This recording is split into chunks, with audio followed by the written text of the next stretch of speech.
Board এক্সামে প্রিপোজিশনে ৫ এ ৫ পেতে চাও? তাহলে এই ভিডিওটা তোমার জন্য। এই ভিডিওতে আমি এইচএসসি ২০২৪ সালে ঢাকা বোর্ডে যে প্রিপোজিশনটা এসেছিল সেটা তোমাদেরকে সলভ করে দেখাবো। এভাবে সলভিং এর মাধ্যমে যদি তুমি প্রিপোজিশন শিখো তাহলে আর কখনোই তুমি ভুলবে না। যতই তুমি রুলস মুখস্থ করো না কেন, রোজ ভুলে যাবা। বাট যদি প্র্যাকটিসের মাধ্যমে শিখো, বোর্ডের কোয়েশ্চেন গুলো প্র্যাকটিস করে শিখো তাহলে আর কখনোই তুমি ভুলবে না। সো চলো আমরা দেখি এইচএসসি ঢাকা বোর্ড ২০২৪ এ কি প্রিপোজিশনটা এসেছিল এবং সেখানে কোন কোন প্রিপোজিশনের রুলস গুলা এসেছিল। ওকে, সো আমরা প্রথমে প্যাসেজটা একটু দেখি। আমি একদম বাংলা মিনি সহ বুঝিয়ে দিব। এছাড়া প্রিপোজিশন নিয়ে কিন্তু আমার একটা ভিডিও আছে। তোমরা যারা দেখো নাই অবশ্যই ভিডিওটা দেখে নিও। আমি ভিডিওর লিংক এই ভিডিও ডিসক্রিপশন বক্সে দিয়ে দিব। ওকে, সো এবার আমরা দেখি we learn etiquette and manners dash our parents and various institutions such as schools, college or professional bodies.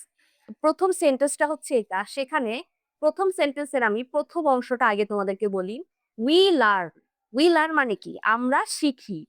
অ্যাটিকুয়েট and manners. অ্যাটিকুয়েট and manners মানে শিষ্টাচার এবং ভদ্রতা। ওকে? তাহলে we learn অ্যাটিকুয়েট and manners dash our parents, আমাদের পিতামাতা ড্যাশ। আচ্ছা, এখন এখানে কি প্রিপোজিশন হতে পারে? আমরা শিষ্টাচার এবং ভদ্রতা শিখি আমাদের পিতামাতা ড্যাশ। আমাদের পিতামাতা কি? থেকে। তাই না? এখানে কি প্রিপোজিশন হতে পারে? থেকে। আমরা পিতামাতা থেকে শিখি। তাহলে থেকের জন্য আমরা ইউজ করব প্রিপোজিশন ফ্রম। ওকে? তাহলে আমার এই ১ নাম্বার প্রিপোজিশনটা হবে ফ্রম। ফ্রম আমরা ইউজ করব কখন? যখন হতে অথবা থেকে বোঝাবে তখন আমরা ইউজ করব প্রিপোজিশন ফ্রম। আচ্ছা, তাহলে একটা হয়ে গেল। এরপরে দেখো and various institution such as schools, college or professional body. Various institution মানে অন্যান্য প্রতিষ্ঠান, যেমন সাচ অ্যাজ যেমন স্কুল, কলেজ অথবা বিভিন্ন পেশাদার যে প্রতিষ্ঠানগুলো আছে। তাহলে কি দাঁড়ালো? যে আমরা স্কুল, কলেজ, পেশাদার প্রতিষ্ঠান এবং আমাদের পিতামাতার কাছ থেকে ভদ্রতা এবং শিষ্টাচার শিখি। তাই তো? কথাটা কিন্তু সঠিক। আচ্ছা, এরপরে দেখো দেয়ার আর রুল, কিছু নিয়ম আছে। দেয়ার আর রুলস, কিছু নিয়ম আছে ড্যাশ বিহেভিয়ার। বিহেভিয়ার মানে ব্যবহার। তাহলে দেখো অর্থটা একটু একটু করে বোঝার চেষ্টা করো, তাহলে কিন্তু প্রিপোজিশন অটোমেটিক তোমার মাথায় চলে আসবে। একটু খেয়াল করো, দেয়ার আর রুলস ড্যাশ বিহেভিয়ার মানে হচ্ছে কি? এই যে বিহেভিয়ার মানে ব্যবহার, ব্যবহারের কিছু নিয়ম আছে। এতটুকু মানে হচ্ছে ব্যবহারের কিছু নিয়ম আছে। ব্যবহারের আমরা জানি যখন কোনো ওয়ার্ডের শেষে র অথবা এর আসে তখন প্রিপোজিশন অফ ব্যবহার করতে হয়। আমি এটা আমার প্রিপোজিশনের ভিডিওতেও বলেছি। তো দেখো ব্যবহার এর এই যে এর কথাটা আসছে এই জন্য তুমি কি করবা? এখানে প্রিপোজিশন অফ দিয়ে দিবা। তাহলে হবে কি? There are rules of behaviour. Okay, there are rules of behaviour. আচ্ছা, dash all kinds dash social occasion. আচ্ছা, আর এখন দেখো এখানে আরো দুইটা ড্যাশ আছে। Dash all kinds dash social occasion মানে সোশ্যাল ওকেশনস মানে হচ্ছে সামাজিক অনুষ্ঠান। তাহলে দেখো সামাজিক অনুষ্ঠানের, আর এটা হচ্ছে কি? অল কাইন্ডস বিভিন্ন ধরনের মানে সব ধরনের। অল কাইন্ডস মানে সব ধরনের। সব ধরনের সামাজিক অনুষ্ঠানের।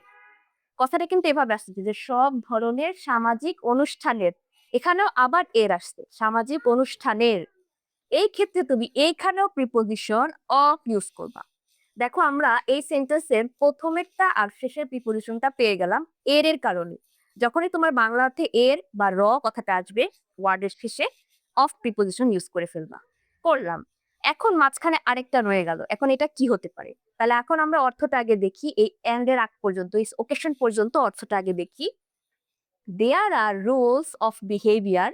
বিহেভিয়ার মানে ব্যবহারের কিছু নিয়ম আছে। All kinds of social occasions সব ধরনের সামাজিক অনুষ্ঠানের। এরপরে মাঝখানে কি হতে পারে? সব ধরনের সামাজিক অনুষ্ঠানের ব্যবহারের কিছু নিয়ম আছে, মাঝখানে একটা ড্যাশ। তাহলে তুমি কি ইউজ করবা? এখন দেখো অর্থটা এরকম হয় যে কিছু রুলস আছে, ব্যবহারের কিছু রুলস আছে সব ধরনের সামাজিক অনুষ্ঠানের জন্য। জন্য দিলেই কিন্তু তোমার সেন্টেন্সটা কমপ্লিট হয়ে যায়। মানে ব্যবহারের কিছু নিয়ম আছে সব ধরনের সামাজিক অনুষ্ঠানের জন্য। ওকে, তাহলে তুমি যখন মিনিংটা বুঝবা, অর্থটা বুঝবে, তখনই কিন্তু তুমি রাইট প্রিপোজিশনটা সিলেক্ট করতে পারবে। আর জন্য আসতে, এখন জন্যর জন্য তুমি কোন প্রিপোজিশন ইউজ করবা? আমরা জানি ফর মানে জন্য, তাই না? প্রিপোজিশন ফর মানে কি? জন্য। তাহলে তোমাকে এখানে ইউজ করতে হবে প্রিপোজিশন ফর। তাহলে দেখো আমরা কিভাবে প্রিপোজিশন গুলো বার করে ফেললাম। তাহলে আমার অর্থটা হলো there are rules of behaviour for all kinds of social occasion. তাহলে সব ধরনের সামাজিক অনুষ্ঠানের জন্য কিছু নিয়ম আছে। পুরো সেন্টেন্সটা আমার কমপ্লিট হয়ে গেল। আচ্ছা, এর পরের অংশটা দেখো, and it is important to learn them. And it is important to learn them, এবং এটা খুবই গুরুত্বপূর্ণ তাদেরকে শেখা। যে ব্যবহারগুলো আছে তাদেরকে শেখা খুব গুরুত্বপূর্ণ। And practice them dash everyday life, এবং প্র্যাকটিস দেম, প্র্যাকটিস করা মানে অনুশীলন করা, ব্যবহারকে শেখা এবং সেই ব্যবহার অনুশীলন করা ড্যাশ এভরিডে লাইফ মানে প্রতিদিনের জীবনে, আমাদের প্রতিদিন দৈনন্দিন জীবনে সেই ব্যবহারগুলোকে প্র্যাকটিস করা বা অনুশীলন করা খুবই গুরুত্বপূর্ণ। এখন এই এভরিডে লাইফের আগেই তোমাকে একটা ড্যাশ, একটা প্রিপোজিশন ইউজ করতে হবে। তাহলে দেখো, এভরিডে লাইফ, তুমি বাংলা মিনিংটা আগে চিন্তা করো। বাংলা কথাটা কি বলেছে? যে আমাদের দৈনন্দিন জীবনে ব্যবহার প্র্যাকটিস করতে হবে, তাই না? ব্যবহারের নিয়মগুলো কি প্র্যাকটিস করতে হবে। তা আমাদের দৈনন্দিন জীবনে, জীবনে বা জীবনের মধ্যে বা জীবনের ভিতরে, কথাটা কিন্তু মধ্যে বা ভিতরে বোঝাচ্ছে, ঠিক আছে? আর যখনই মধ্যে বা ভিতরে বোঝাবে যে আমাদের জীবনের মধ্যে ব্যবহার করা উচিত, আমাদের জীবনের ভিতরে ব্যবহার করা উচিত, বা আমাদের জীবনে ব্যবহার করা উচিত, যখনই এই ধরনের কিছু বোঝাবে তখন আমরা ইউজ করবো প্রিপোজিশন ইন। ইন আমরা কেন ইউজ করি? ভিতরে বোঝানোর জন্য। তাহলে এখানে অর্থটাই হচ্ছে এরকম। সো আমরা পেলাম preposition in. In everyday life মানে আমাদের দৈনন্দিন জীবনে বা দৈনন্দিন জীবনের মধ্যে, ঠিক আছে? মধ্যে কথাটা বোঝাতে আমরা প্রিপোজিশন ইন ইউজ করব। তাহলে আমার অর্থটা কি দাঁড়ালো? এটা খুবই গুরুত্বপূর্ণ তাদেরকে শেখা, মানে ওই বিহেভিয়ার গুলোকে শেখা এবং তাদেরকে প্র্যাকটিস করা আমাদের দৈনন্দিন জীবনে, ঠিক আছে? এক্ষেত্রে আমরা ইউজ করলাম প্রিপোজিশন ইন। আচ্ছা, নেক্সট দেখি, the manners that are correct dash a wedding reception. The manners মানে কি? যে ভদ্রতা, দ্যাট আর কারেক্ট যে ভদ্রতাগুলা সঠিক, ড্যাশ এ ওয়েডিং রিসেপশন মানে একটা বিয়ের অনুষ্ঠানে যে ভদ্রতাগুলো সঠিক, will not do dash a debating club. সেই ম্যানার্স গুলোই আবার একটা ডিবেটিং ক্লাবে সঠিক না হতে পারে। ডিবেটিং ক্লাব মানে কি? বিতর্কের কোনো ক্লাব, যেখানে বিতর্ক নিয়ে হয়, আলোচনা হয়। আর ওয়েডিং রিসেপশন মানে কি? বিয়ের অনুষ্ঠান। দুইটাই কিন্তু আলাদা আলাদা অনুষ্ঠান, তাই না? দুটাই আলাদা আলাদা ওকেশন। সো তোমাকে এখানে বলেছে যে যেই ম্যানার্স গুলো, যেই ভদ্রতাগুলো একটা বিয়ের অনুষ্ঠানে সঠিক হয়, সেই ভদ্রতাগুলো একটা ডিবেটিং ক্লাবে সঠিক না হতে পারে। অবশ্যই দুই জায়গা, আলাদা আলাদা জায়গা, দুই জায়গায় দুই ধরনের ভদ্রতা থাকতে পারে, আলাদা একই রকম নাও হতে পারে। তো এখন তুমি কি প্রিপোজিশন ইউজ করবে একটু খেয়াল করো।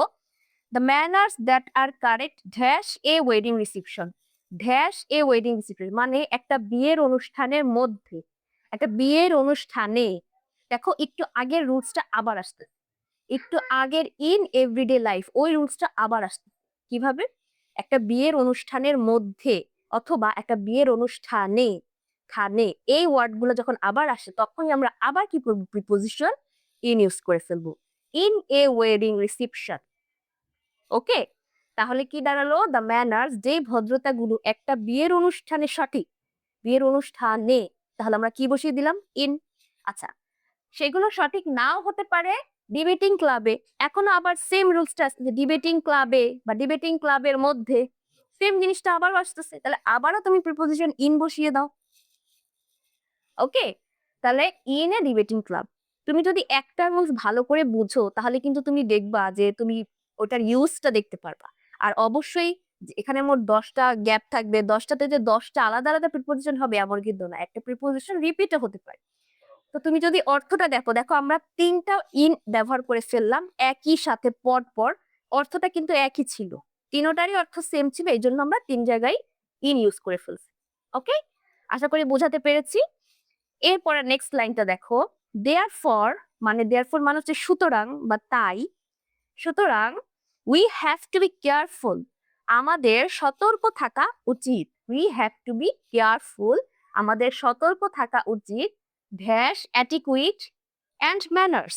শিষ্টাচার এবং ভদ্রতা ড্যাশ আমাদের সতর্ক থাকা উচিত।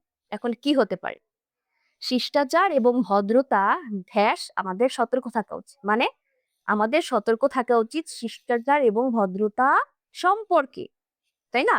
যে শিষ্টাচার এবং ভদ্রতা সম্পর্কে আমাদেরকে কি সতর্ক থাকা উচিত। তাহলে আমার ওয়ার্ডটা কি আসলো? সম্পর্কে। আর সম্পর্কে যখন আসবে তখনই তুমি ইউজ করবা প্রিপোজিশন অ্যাবাউট। ওকে, তাহলে আমরা এখানে পেয়ে গেলাম অ্যাবাউট প্রিপোজিশন। অ্যাবাউট মানে কি? সম্পর্কে। তো যখনই সম্পর্কে আসবে, যে কোনো কিছু সম্পর্কে কিছু বলা হচ্ছে, যে আমাদের কেয়ারফুল থাকতে হবে, মানে আমাদের সতর্ক থাকতে হবে শিষ্টাচার এবং ভদ্রতা সম্পর্কে। ওকে, তাহলে সম্পর্কের জন্য আমরা ইউজ করব প্রিপোজিশন অ্যাবাউট। অলরাইট, নেক্সট আমরা দেখি we know how important it is. আমরা জানি হাউ ইম্পর্টেন্ট ইট ইজ, কতটা গুরুত্বপূর্ণ এটা, to say please and thank you. আমরা জানি যে প্লিজ এবং থ্যাংক ইউ বলা কতটা গুরুত্বপূর্ণ, তাই না? অবশ্যই তুমি তোমার দৈনন্দিন জীবনে কারোর সাথে যখন কথা বলতে যাবা, প্লিজ বা থ্যাংক ইউ এগুলো বললে কি ভদ্রতা দেখায়। তো এগুলো বলা অনেক ইম্পর্টেন্ট। তোমার কথাবার্তা যে তুমি এই ওয়ার্ডগুলো রাখো অনেকটাই ভদ্র মনে হয়। তো আমরা জানি কতটা গুরুত্বপূর্ণ প্লিজ এবং থ্যাংক ইউ বলা। Vyas everyday life. দেখো আবার এভরিডে, একটু আগেই কিন্তু আমরা এভরিডে একটা রুলস দেখে আসছিলাম, যে আমাদের দৈনন্দিন জীবনে। তাহলে আবারও সেম কথাটাই আসলো।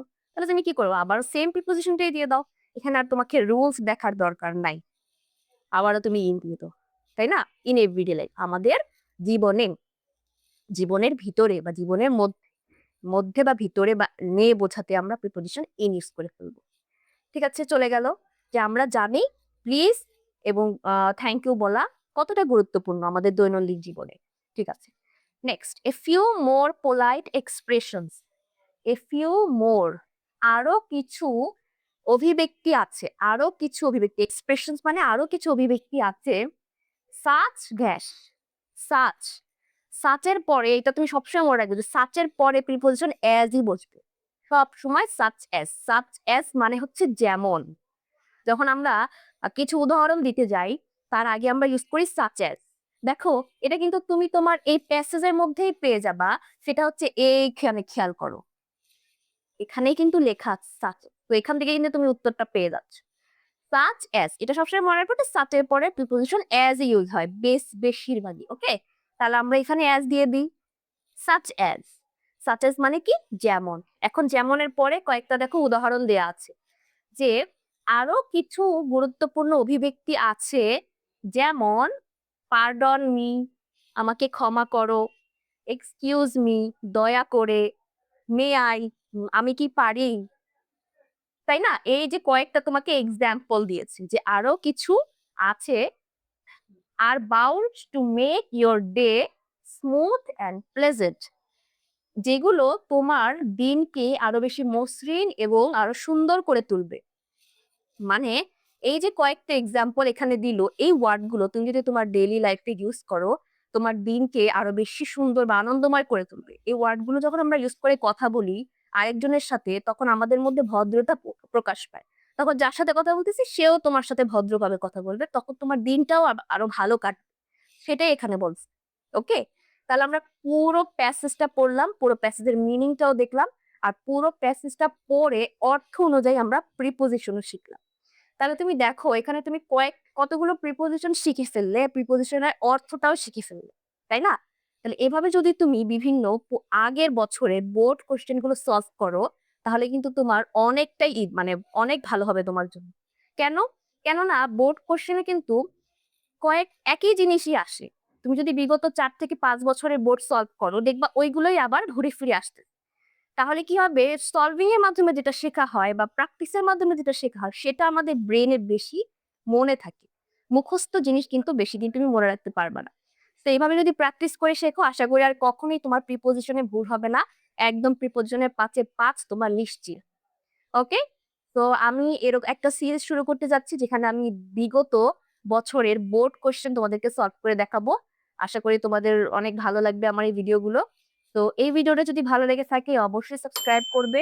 কারো যদি কোনো প্রশ্ন থাকে বা নেক্সট তোমরা কি দেখতে চাও অবশ্যই আমাকে কমেন্ট সেকশনে জানাবে। দেখা হবে নেক্সট ভিডিওতে। আল্লাহ হাফেজ।